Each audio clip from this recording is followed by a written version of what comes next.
J'ai le plaisir aujourd'hui, pour ce nouveau partage extraordinaire, de recevoir Anne Argy. Bonjour Anne. Isabelle, bonjour et merci beaucoup de me recevoir. Cela me touche énormément de partager avec toi ma passion pour ce que je fais. Plaisir partagé aussi. Anne, tu es la présidente bénévole de la Fondation Planète Enfants Malades. Pourquoi avoir choisi la cause des enfants hospitalisés ? Isabelle, depuis que je suis petite, les enfants me touchent, la cause des enfants me touche évidemment. Et puis j'ai connu par un ami qui était à l'époque le président de la fondation, le professeur Fanconi. Je l'ai connu et il m'a parlé de sa fondation et si je peux dire, ça a cliqué. Et à l'occasion d'un anniversaire rond, j'ai désiré ceci, des dons pour cette fondation comme cadeau pour les enfants. Ensuite, je me suis engagée, j'ai été admise au conseil de fondation et donc j'ai vu de plus près le travail, que ce soit au CHUV à Lausanne ou à l'hôpital de l'enfance. Et j'ai vu à quel point on était sur le terrain et on faisait la différence pour ces petits qui sont hospitalisés, parfois une semaine, parfois un mois, 2 mois.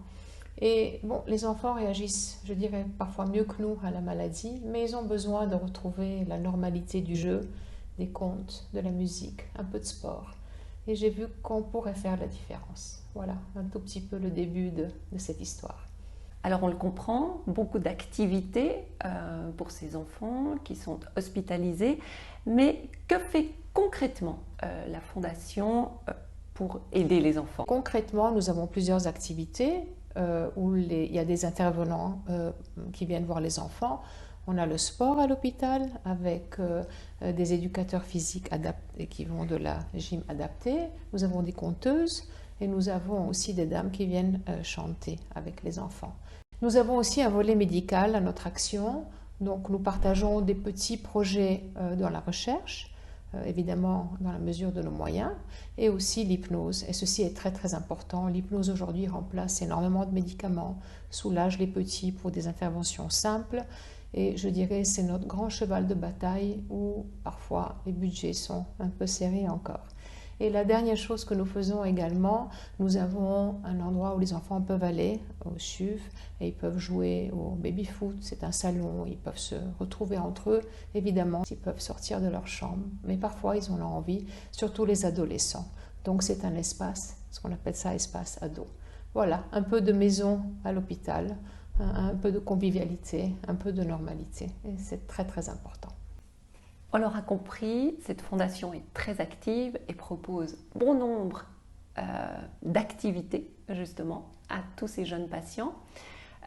Laquelle, Anne, est la plus prisée et vraiment plébiscitée des enfants? Est-ce qu'il y en a une qui sort du lot ou elles sont toutes bienvenues?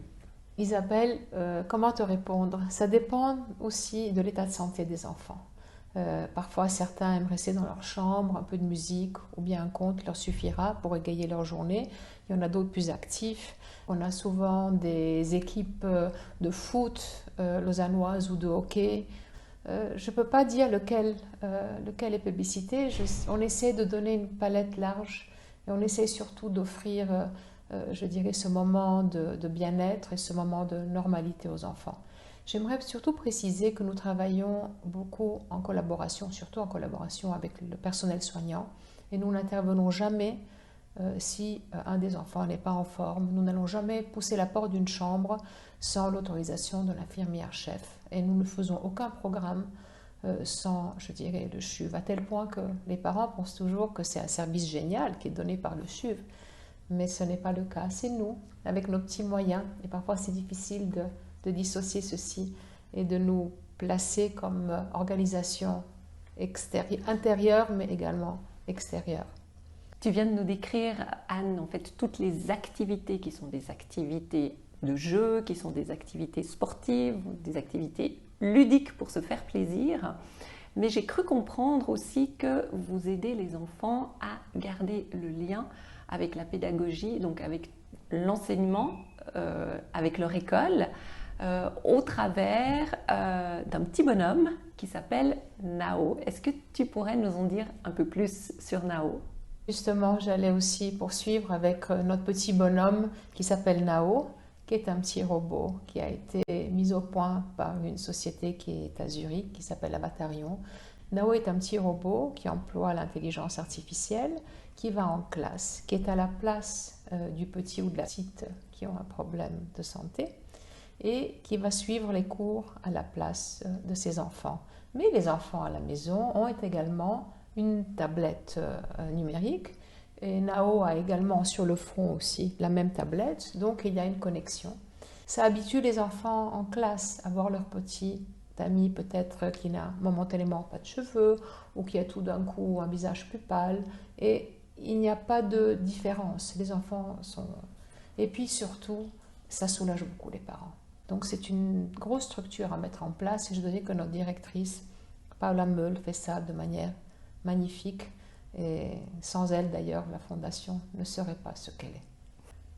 On imagine bien que toutes ces actions ont un coût. Comment et par qui est-il assumé? Merci Isabelle de poser cette question parce qu'il est vrai que nous sommes indépendants du CHUV au niveau financier. Nous aidons les enfants hospitalisés au CHUV et à l'hôpital de l'enfance, mais nous dépendons entièrement de dons. En clair, plus on a une indépendance ou une substance financière, plus nous pourrons intervenir auprès des enfants. Nous essayons d'intervenir 1 à 2 fois par semaine par activité. Parfois, il y a des enfants qui en auront juste une fois, quelqu'un qui vient dans leur chambre, s'ils sont là pendant 1 semaine. Il est clair que plus nous avons des moyens, plus nous pouvons intervenir auprès d'eux, parce que tous nos intervenants sont des professionnels. Nous n'avons pas de bénévoles qui viennent, nous n'avons pas le droit. Donc, les instructeurs d'activité physique adaptée ou les conteuses, tout le monde est professionnel et tout ceci se paye bien évidemment. Donc, nous sommes totalement dépendants de nos chers donateurs. Dans le futur, Anne, de quoi la Fondation a ou aurait encore besoin pour poursuivre justement tous ces beaux objectifs? Isabelle, pour regarder à l'avenir, évidemment, les besoins sont multiples. Nous gardons nos activités, évidemment qu'on aimerait les démultiplier. Maintenant, il y aura le nouvel hôpital des enfants, donc pour nous, ça sera un peu plus simple de travailler sur un seul site. Nous avons aussi créé cette année l'association des amis de la Fondation, avec une nouvelle présidente très active. Et évidemment, pour l'avenir, on aimerait beaucoup de membres. Ce n'est pas très cher, c'est 40 francs par année. C'est pas énorme, mais multiplié par beaucoup de membres, ça fait une grande différence pour nous également. C'est tout simple, on va sur le site www.fpem.ch. On encourage tout le monde à nous soutenir parce que nous soutenons la pédiatrie lausannoise, nous sommes proches des enfants et nous voyons vraiment que nous faisons la différence. Ce n'est pas nous qui le disons, ce sont surtout les médecins qui travaillent avec les enfants et qui voient que les enfants sont plus détendus, ils sont moins anxieux. Et je vais vous dire une petite anecdote. Il y a quelque temps, nous avions l'équipe du Lausanne Sport, une foot qui devait venir, je ne sais plus à quelle date, et un petit devait être démis de l'hôpital la veille. Et il a dit à ses parents, non, moi je reste encore une nuit, parce que demain, il y avait je ne sais plus quel footballeur duquel il était super fan. Alors il voulait absolument rester encore à l'hôpital, une nuit de plus, pour voir son héros. Voilà. Magnifique. J'aimerais, Anne, qu'on revienne à toi et que tu puisses nous dire que t'apporte ton engagement. Y vois-tu aussi parfois du négatif, de la difficulté? Est-ce que ça t'arrive? Mon engagement, moi je ne le vois pas comme un engagement, je le vois comme une grande joie. Vraiment, ça m'apporte énormément de joie, de satisfaction. Je pourrais dire que c'est presque de l'égoïsme, tellement je suis heureuse de pouvoir apporter aux autres un petit quelque chose. Ma philosophie est dans la vie, on est là pour les autres. On est là pour laisser une toute petite trace et on est là pour faire partie de ce tissu de bienveillance. Donc oui, parfois c'est dur, parfois on n'arrive pas à motiver les gens autour de nous. Évidemment, quand il y a des problèmes financiers, on essaye de trouver et puis tout d'un coup, la solution tombe, un don arrive. Donc voilà, et je dirais beaucoup de joie pour moi. Quel conseil donnerais-tu à une personne qui souhaiterait s'engager à vos côtés, ou peut-être même dans une autre fondation, association, et selon toi, quelle qualité faut-il avoir? Je pense que la première qualité, c'est le cœur, c'est l'empathie. Il ne faut pas avoir des qualités. Parfois, les gens s'imaginent qu'il faut avoir Dieu sait quelle qualité, de parler en public, d'être organisé, mais tout ça prend, franchement. La première chose à faire, c'est de nous appeler ou d'appeler l'organisation du choix de la personne. Je pense qu'il faut se jeter à l'eau et après, on va se demander comment on va nager. C'est un petit peu ce que j'ai fait toute ma vie, sans trop savoir où j'allais m'embarquer. Et après, on apprend avec l'expérience. On est entouré de personnes qui ont déjà un peu d'expérience avant nous. Et oui, beaucoup d'enthousiasme, de l'abnégation, certes, mais surtout avoir le courage de faire le premier pas et de dire voilà, j'aimerais vous aider. Avant de refermer ce partage avec toi, Anne, quel coup de cœur aimerais-tu nous faire découvrir?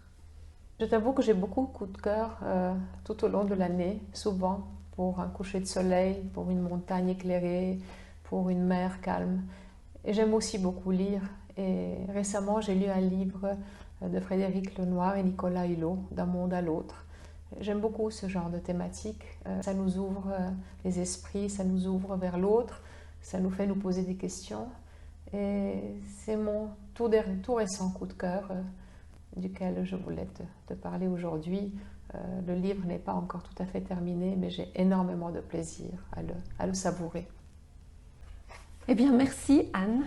Plein succès pour la suite, pour tous ces beaux objectifs et puis surtout pour tout ce soleil et toute cette humanité et ces plaisirs que toi et toute ton équipe vous amenez voilà, aux enfants qui sont hospitalisés. Merci encore, c'était vraiment un partage extraordinaire. Merci beaucoup Isabelle de m'avoir conviée à ces partages. On parle beaucoup des enfants, mais j'aimerais terminer en disant que je pense beaucoup aux parents, parce que d'avoir un enfant à l'hôpital, c'est dur, c'est une épreuve, et notre travail indirectement rejaillit sur les parents. Donc voilà, nous avons une pensée spéciale pour eux, et surtout les petits, les plus grands aussi, qui sont dans notre cœur. Et voilà, nous espérons continuer de jour en jour, d'année en année, à rendre cette vie et ces planètes plus actives, plus joyeuses. Et encore un grand merci à toi et à ce partage exceptionnel.